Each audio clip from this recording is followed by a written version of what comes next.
बिस्मिल्लाहिर्रहमानिर्रहीम। हमने वेक्टर की एडिशन पढ़ी, लेकिन वो तरीका कौन सा था? ग्राफिकल था। It was a graphical method of addition of vector when you are adding vector by head to tail rule. Vector A और वेक्टर बी को आप हेड टू टेल रूल से एड कर रहे थे, और ये जो है रिजल्टेंट आ जाता था ए प्लस बी हमने लिखा। इसी तरह ए माइनस बी भी हमने किया। आज हम क्या कर रहे हैं? Not by graphical, we are doing by calculation. किस किस्म की कैलकुलेशन करनी है? किस किस्म के वेक्टर के लिए कैलकुलेशन करनी है? Such two vectors which are at right angle. जब दो वेक्टर आपस में राइट एंगल बनाएं, उन दोनों वेक्टर्स का रिजल्टेंट मालूम करना है। By what? By calculation. ये आज हमारा टास्क है। हमारा एसएलओ क्या कहता है कि अगर आपको दो वेक्टर दिए जाएं और वो दो वेक्टर आपस में राइट एंगल पे हो, यानी 90 डिग्री का एंगल बना रहे हो, तो आप कैलकुलेट करें। सेंट्रल एग्जेक्टिव बेटा फॉरवर्ड, आगे देखें। हमने कैलकुलेशन करके ये रिजल्ट निकालना है, रिजल्टेंट वेक्टर निकालना है। इससे पहले कि हम यहां जाएं, आप लोगों ने मैथमेटिक्स में एक थ्योरम पढ़ा है, पाइथागोरस थ्योरम। क्या आप लोगों को पाइथागोरस थ्योरम आता है? कोई बता सकता है? माइक अनम्यूट करके जल्दी से बता दें। Sir H square is equal to P square plus B square. हाँ, एच स्क्वायर कैसे पता चलेगा कि इसमें से एच स्क्वायर क्या है और ये जो आप बी स्क्वायर और वो कह रहे हैं क्या चीजें हैं? जल्दी से बताएं मुझे। सर हाँ सर जो एच की वैल्यू होगी वो सबसे बड़ी होगी, हाँ, बाकी है पी और बी अपनी कोई भी ले सकते हैं। अच्छा एक देखिए एल्टीट्यूड होगा, जी जी, बोल दें, जल्दी जल्दी बोल दें। एक मैं आप एल्टीट्यूड होगा, एक हाइपोटेन्यूस होगा और एक बेस होगा। अच्छा, मैं आपको एक चीज बता दूं, ये बहुत इंपॉर्टेंट है जो अभी आप बोल रहे हैं। क्या है हाइपोटेन्यूस? कौन सा होता है? और ये सारा जो पाइथागोरस थ्योरम है, ये अप्लाई किस किस्म के ट्रायंगल को होता है? ये उस ट्रायंगल को अप्लाई होता है जिसमें कम से कम ये एक एंगल कितना हो? 90 हो। देखिए इसमें से 90 एंगल कौन सा है? ये वाला है। ये हर ट्रायंगल पे अप्लाई नहीं होता कि आप इस ट्रायंगल पे अप्लाई करना शुरू कर दें। इस पे अप्लाई नहीं होगा। किसी और ट्रायंगल पे ये फार्मूले अप्लाई नहीं होंगे, ये जहन में रखें। ये ऐसे ट्रायंगल पे अप्लाई होंगे जिसमें एक एंगल 90 हो, राइट एंगल हो। और याद रखें, इस राइट एंगल के अपोजिट जो साइड होता है वो हमेशा बड़ा होता है, क्योंकि बाकी दोनों एंगल छोटे होते हैं तो इनके अपोजिट साइड भी छोटे होते हैं, 90 से छोटे होते हैं। कोई मुझे आप में से बता सकता है ट्रायंगल में टोटल एंगल कितना होता है? What is the total angle in a triangle? जी 90 degree. 180 degree. 180 degree total angle है। इसमें से 90 इसने खा लिया तो बकाया दोनों 90 से छोटे छोटे होंगे, क्योंकि इसमें से 90 माइनस हो गया तो 90 रह गया। अब ये 90 दो हिस्सों में तकसीम होगा, कुछ इधर होगा कुछ इधर होगा। आप लोग इस चीज को जरा गौर से देखें। 90 के अपोजिट जो एंगल है उसको क्या जो साइड है उसको कहते हैं हाइपोटेन्यूज। और जिस एंगल में आप इंटरेस्टेड हैं, अगर इस एंगल में इंटरेस्टेड हैं तो इस एंगल के अपोजिट साइड को आप परपेंडिकुलर कहेंगे। ये परपेंडिकुलर होगा जिस एंगल में आप इंटरेस्टेड हैं। आगे मैं बताऊंगा इंटरेस्टेड क्या। और थर्ड साइड आपकी क्या हो जाएगी? बेस हो जाएगी। अगर मैं ट्रायंगल इस तरह बना लूं, यही ट्रायंगल है, ये 90 है और मैं इस एंगल में इंटरेस्टेड हूं, तो मुझे बताएं ए बी सी में परपेंडिकुलर कौन सा है, बेस कौन सा है? बी क्या है? परपेंडिकुलर ए बेस है और सी हाइपोटेन्यूज है। क्या ये ठीक कह रही है? शाबाश लिटिल स्टार, शाबाश बेटा बताओ, इसमें से हाइपोटेन्यूज कौन सा है? बी तो पागल जी, ऑपोजिट साइड। जो 90 डिग्री के अपोजिट वाली साइड है, ये क्या है? ये 90 हाइपोटेन्यूज। हाइपोटेन्यूज। और परपेंडिकुलर कौन सा है? बी वाला। बी वाला नहीं है, थीटा अगर मैंने ये ए लिया वाला है तो इसके अपोजिट ये परपेंडिकुलर है, ठीक है? सर ए वाला है। ए वाला, बी वाला नहीं। मैंने कहा जो मैं थीटा दे दूं, इस थीटा के अपोजिट जो है वो परपेंडिकुलर होता है। फिर देखें, अगर ट्रायंगल ये है और इसमें लिखा हुआ है ए बी सी, ये एंगल 90 है।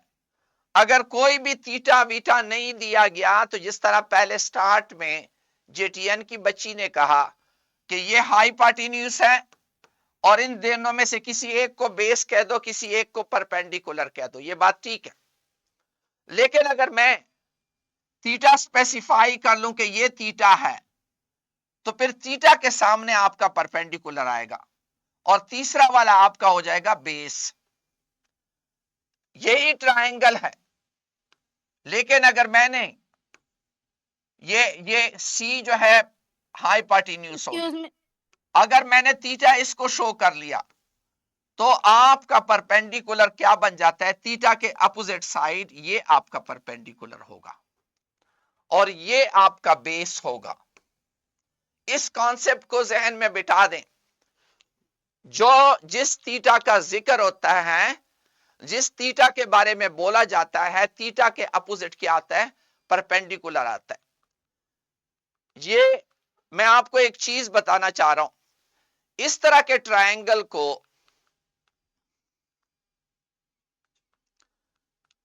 पीछे, इस तरह के ट्रायंगल को पैथागोरस ने किया।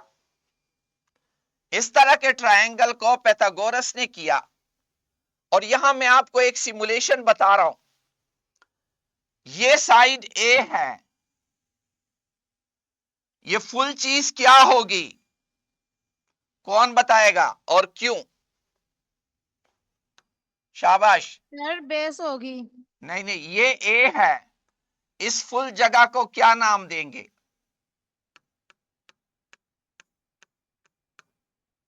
शाबाश। Sir square. क्यों स्क्वायर? आपको पता है ये साइड भी ए है, ये साइड भी ए है, और एरिया किसके बराबर होता है? Area is a into A, square का एरिया बराबर होता है ए स्क्वायर के। अगर ये साइड मेरा बी है और ये साइड भी बी है तो मेरा ये चीज किसके बराबर हुई? Sir B square. B square, exactly. और अगर ये मेरा सी है और ये भी मेरा सी है तो ये फुल जगह किसके बराबर होगी? स्क्वायर। Square, exactly. अब इस चीज को जहन में रखते हुए मैं पैथागोरस थ्योरम आपको बताना चाह रहा हूं कि पैथागोरस थ्योरम क्या करता है। सिमुलेशन मैंने आप लोगों के ग्रुप में भी भेजी हुई है, उस सिमुलेशन को देखें। ये वाला नहीं, अच्छा एक मिनट।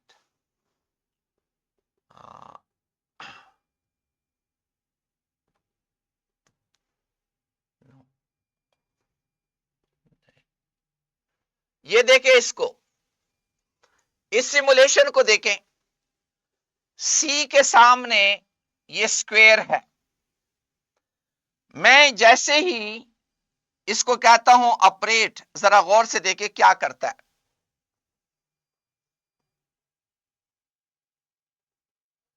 ये क्या हो रहा है? शाबाश, कोई एक्सप्लेन कर सकता है इसको?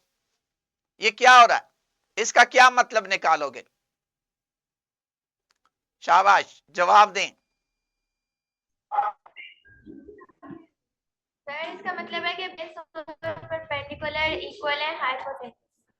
इसका मतलब ये है कि ये बड़ा स्क्वायर इसका मतलब है कि ये बड़ा स्क्वायर दो टुकड़ों में तकसीम हो जाता है। उससे ये देखिए ये रेड वाला निकल आया, इसमें फिट हो गया, और ये बाकी आपस में सारे इकट्ठे होके इसमें फिट हो गए। देखिए गौर से, इसका मतलब क्या है कि ये वाला साइड यानी ये डब्बा बराबर है इस डब्बे के और इस डब्बे के। ये डब्बा क्या चीज है? अब अगर मैं इसको उस पे ले आऊं, आप सबको पता है कि ये डब्बा, मैं क्या कहूंगा, ये वाला डब्बा, ये वाला साइड क्या, बैकग्राउंड ये सी है, ये भी सी है। क्या चीज? दोबारा कहें बेटा, दोबारा कहें। किसी ने कोई क्वेश्चन किया? हाँ, बैकग्राउंड कलर चेंज करते हैं नजर। व्हाट? आवाज आपकी बेटा क्लियर नहीं है। मैं बैकग्राउंड कलर चेंज करते हैं। बैकग्राउंड कलर इसका चेंज नहीं हो सकता, ये सिमुलेशन है। आप इसको गौर से देखें, मैं समझाता हूं। अभी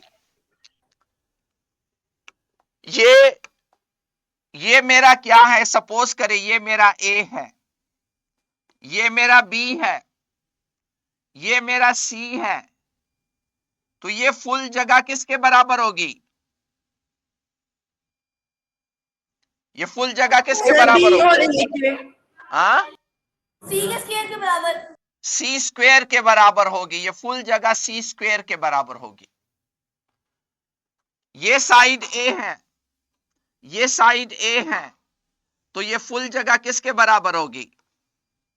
ए स्क्वायर। ए स्क्वायर। ये बी है, ये भी बी है, फुल जगह बी किसके स्क्वायर। बराबर? B square. अब आप खुद देखें, ये जो कलर नजर आ रहे हैं, इसमें से ये रेड डब्बा निकल आके इधर फिट हो जाता है, और ये बाकी चारों आपस में आके इधर फिट हो जाते हैं। तो इसका मतलब क्या है कि ये फुल डब्बा, बड़ा डब्बा बराबर है छोटे दोनों डब्बों के, यानी ए स्क्वायर प्लस बी स्क्वायर के बराबर है, क्योंकि ये डब्बा ए स्क्वायर है और ये डब्बा बी स्क्वायर है, और ये डब्बा क्या है? सी स्क्वायर है, तो ये सी स्क्वायर के बराबर है। पैथागोरस ने इस तरीके से इसको प्रूव किया था। पैथागोरस ने उसको दो तरीकों से इस तरह किया था, एक और तरीके से भी इसकी तकसीम की थी। ये देखें, इस तरह की तकसीम भी की थी।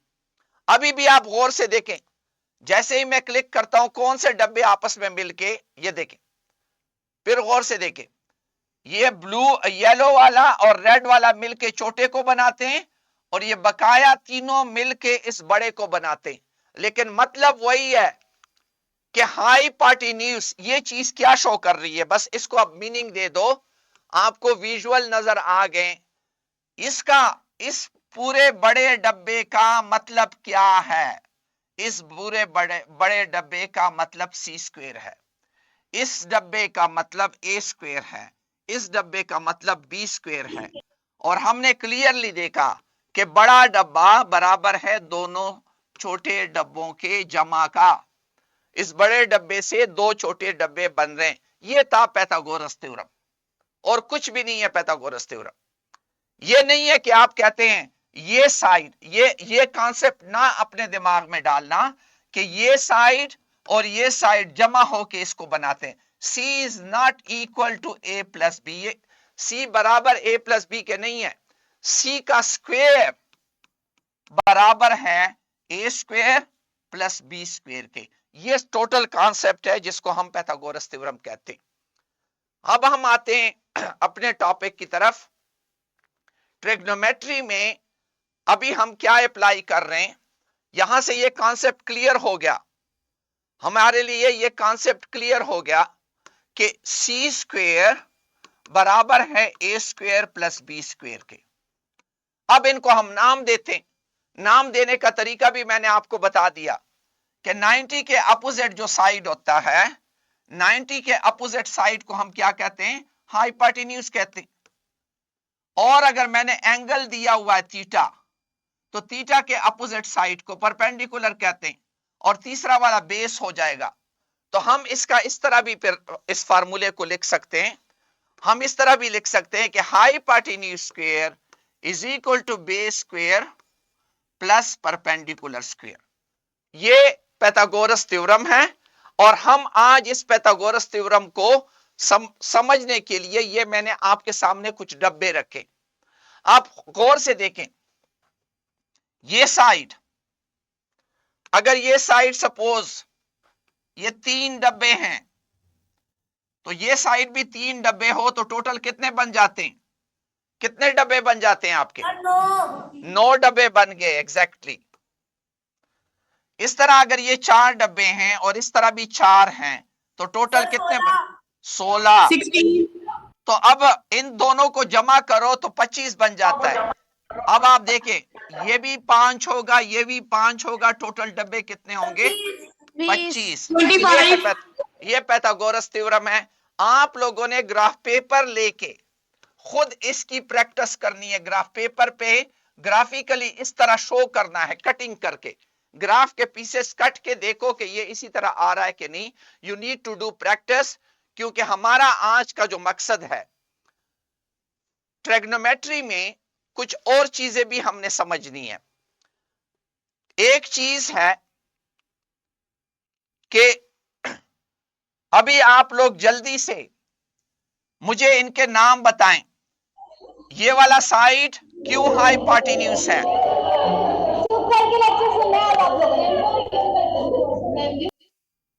ये वाला साइड, इस वाले साइड को मैं हाइपोटेन्यूज क्यों कहूं? शाबाश, वजह बताएं, जल्दी से वजह बताएं। Who will tell me? हाँ, हाथ उठाएं जी। सेंट्रल एग्जीक्यूटिव बताएं। Why this? सर ये 90 का ऑपोजिट है। एग्जैक्टली ये 90 के अपोजिट है, इस वजह से हाइपोटेन्यूज है। इसको मैं क्या कहूंगा और क्यों?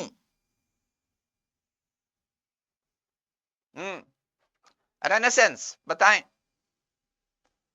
बताएं क्या कहूंगा और क्यों? इसको हम परपेंडिकुलर बोलेंगे क्योंकि ये थीटा के ऑपोजिट है। एग्जैक्टली ये थीटा के अपोजिट है, इसको हम परपेंडिकुलर बोलेंगे। और ये तीसरा साइड क्या हो जाएगा? बेस। इन तीनों को इस्तेमाल करते हुए मैं आपको कुछ रेशोज बताना चाहता हूं जो आप बार बार अपने मैथमेटिक्स में भी डिस्कस करते हैं। एक रेशो है, एक ये सिंपल अल्फाज है, साइन थीटा। साइन थीटा किसके बराबर होता है? ये एक ट्रिग्नोमेट्रिक रेशो है और ये बराबर होगा हमेशा के लिए परपेंडिकुलर को हाइपोटेन्यूज से तकसीम करो तो इसको साइन थीटा हम कहेंगे। ये हमारा नॉमेनक्लेचर है, ये मैथमेटिक्स का नॉमेनक्लेचर है। कॉस थीटा किसे कहेंगे? बेस को हाइपोटेन्यूज से डिवाइड करो, इसको हम क्या कहेंगे? कॉस थीटा कहेंगे। और एक और नॉमेनक्लेचर है टेंजेंट थीटा। ये है परपेंडिकुलर को बेस से तकसीम कर लो, इसको क्या कहते हैं? हम टेंजेंट थीटा कहते हैं। ये तीन आपने मेमोराइज करने हैं। ये आपको पता होना चाहिए कि साइन थीटा, कॉस थीटा और टेंजेंट थीटा किन रेशोस को कहते हैं।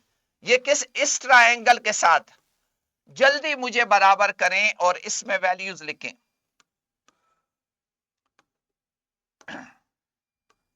ये मेरे पास ए, सपोज ये ए है, ये मेरे पास बी है और ये मेरे पास सी है।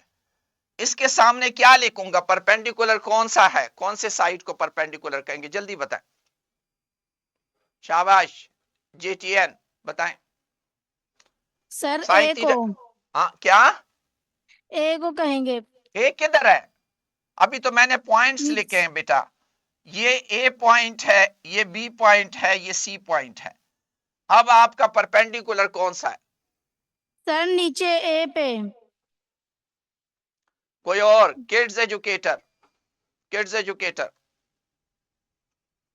जी। सर एसी के एसी लिखेंगे। AC exactly. थीटा के अपोजिट क्या है? AC। और हाइपोटेन्यूज की जगह क्या लिखूंगा? हाँ, हाइपोटेन्यूज की जगह क्या लिखूंगा जी? Central school. Sir B. हाँ, बी। बी तो इधर है, बी तो इस पॉइंट को कहते हैं। BC और को कहेंगे। सी। B C exactly. और यहां पे क्या लिखूंगा? शाबाश, जल्दी जल्दी। हाँ, कास थीटा को क्या लिखूंगा? कोई बता दे, रेनेसेंस बताओ। हाँ, सर ए बी के। बेस ए बी के बराबर हुआ और hypotenuse sir B C. B C. अच्छा बता दे आप लिटिल स्टार, टेंजेंट थीटा किसके बराबर होगा इस ट्रायंगल में? टेंजेंट थीटा, AC के। टेंजेंट थीटा किसके बराबर होगा? क्या लिखूं यहां? A C divided by AC divided by BC। AB। A B, exactly, AC divided by A B. ये आपका टास्क है पूरा करना। आपको पता होना चाहिए, दो चीजों का पता होना चाहिए। ये तरीका है, अगर इस तरीके से सीखना है, अपोजिट बाय हाइपोटेन्यूज। और अपोजिट को हमेशा क्या हम कहते हैं? परपेंडिकुलर कहते हैं। ये परपेंडिकुलर डिवाइड बाय हाइपोटेन्यूज हुआ। एडजेसेंट को लोग बेस कहते हैं, बेस बाय हाइपोटेन्यूज हुआ। और टेंजेंट थीटा आपका परपेंडिकुलर डिवाइडेड बाय बेस हुआ। ये कॉन्सेप्ट आपने सीखना है। हम इसको बड़े आराम से फिर वेक्टर में बार बार इस्तेमाल करेंगे। हमने दो कॉन्सेप्ट पढ़े और इन दोनों कॉन्सेप्ट को हमने फुली हजम करना है। एक है पैथागोरस थ्योरम। पैथागोरस थ्योरम क्या है? पैथागोरस थ्योरम, जब भी आपके पास कोई राइट एंगल ट्रायंगल आएगा, मेरा लफ्ज याद रखें, राइट एंगल ट्रायंगल आएगा, ये निशानी है राइट एंगल ट्रायंगल की। अगर कोई भी राइट एंगल ट्रायंगल आएगा तो सबसे पहले उसमें हम ये स्पेसिफाई करेंगे कि हाइपोटेन्यूज कौन सा है, वो ये है। बेस और परपेंडिकुलर आपस में वेरी कर सकते हैं depending upon the angle. Depending upon the angle ये वेरी कर सकते हैं। तो हमारा पैथागोरस थ्योरम क्या कहता है? ये नहीं है कि H is equal to B plus P, नहीं, ये गलत है। H square is equal to B square plus P square. ये हमारा एक पॉइंट है। हमारा दूसरा पॉइंट, जब एंगल आ जाए तो उससे हमें पता चल जाता है कि परपेंडिकुलर एंगल के अपोजिट होता है। तीसरा हमारा बेस हो जाता है और उससे हम क्या करते हैं? साइन थीटा, कॉस थीटा और टेंजेंट थीटा मालूम करते हैं। और इनको वेक्टर्स में इंशाल्लाह मंडे को, कि वेक्टर में इसका क्या इस्तेमाल है, वेक्टर को इसकी मदद से कैसे एड करना है, हमने करना है। मैंने आपके टीचर्स को ये पैथागोरस थ्योरम का सिमुलेशन भी दिया हुआ है और साइन थीटा कॉस थीटा का सिमुलेशन भी दिया हुआ है। Excuse me, JTN sir. School, JTN school कुछ कहना चाह रहे हैं? जी एक्सक्यूज मी बेटा बोलो। सर, आपने कहा राइट एंगल होगा तो वो पैथागोरम होगा, लेकिन लेफ्ट एंगल भी तो हो तब भी तो वो पैथागोरम हो ही सकते हैं। कैसे लेफ्ट एंगल? राइट एंगल का मतलब होता है 90 डिग्री। राइट एंगल का मतलब होता है 90। राइट का मतलब ये नहीं है कि राइट की तरफ है। राइट एंगल का मतलब होता है एक एंगल 90 हो। मतलब मेरा ये है कि ये भी राइट एंगल है, ये भी राइट एंगल है। राइट एंगल का मतलब राइट की तरफ नहीं है। राइट का मतलब, right angle means 90 degree. Okay जी सर। सर, जी बेटा। हमारे टीचर ने पूछना था कि हमें ऑनलाइन क्लासेस से जब वेकेशंस होंगे, जब नोटिफिकेशन आएगा। बेटा इस पे हम आपके एडमिनिस्ट्रेशन से बात कर रहे हैं। मेरे ख्याल में छुट्टी नहीं होनी चाहिए। छुट्टी करके हम क्या कर लेंगे? घरों में बैठ के क्या करेंगे? 15-20 दिन जाया ही करेंगे ना, और क्या होगा? तो इस पे ओके सर। एडमिनिस्ट्रेशन से बात होगी, फिर हम आपको बताएंगे। जी ओके। हाँ जी, किसी का कोई भी क्वेश्चन हो, कोई भी क्वेश्चन हो यहां तक तो मुझे बताएं। टाइम सर, टाइम सर, हाँ, किसी का टीचर्स इनके साथ ये पैथागोरस के मैंने आपके साथ शेयर किए हुए हैं, इन बच्चों के साथ इनको करवाएं सिमुलेशन।